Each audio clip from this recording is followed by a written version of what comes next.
Tips for knitting sweaters that fit, part 1. Know what you like. All right, for me, the most important thing that I did to help was, number 1, to take a look at sweaters that I actually liked for several reasons. Okay, so take an inventory of things actually in your closet, whether you've knit them or not. And I want you to look at the size, measure every aspect. Now, when it comes to measurements, to me, measuring a sweater is more important than even measuring your body. So, and then there's a reason for this. Okay, I was a fashion design major. I have a bachelor's in fashion design, and you can't take your own measurements very well, number 1. So someone else has to take them for you, but it really needs to be someone who is skilled at it. If you have, let's say, like I've had my husband measure me before, and like he's not skilled at taking measurements, and so they can be a little off unless you have someone who really knows what they're doing.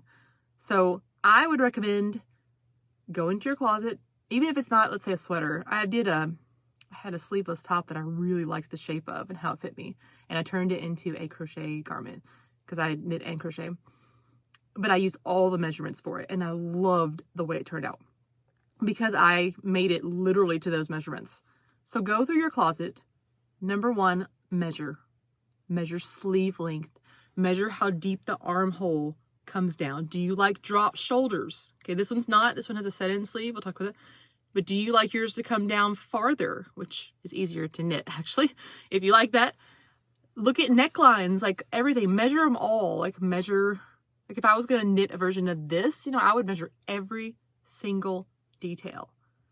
Sleeves, like how wide is the sleeve? How long is the sleeve? How long is the length? How long is the hem? Every single piece. Don't forget also to remember, though, that you should lay it flat when you do this. And don't forget that it's half the measurement. So a lot of times I'll make between a 40 and a 42-inch bust for myself with my own sweaters. So across, obviously, it's going to be like 20 or 21 inches. So please keep that in mind when you're measuring your sweaters. And that's a big one. So looking through your closet will tell you, number 1, what size you should be making.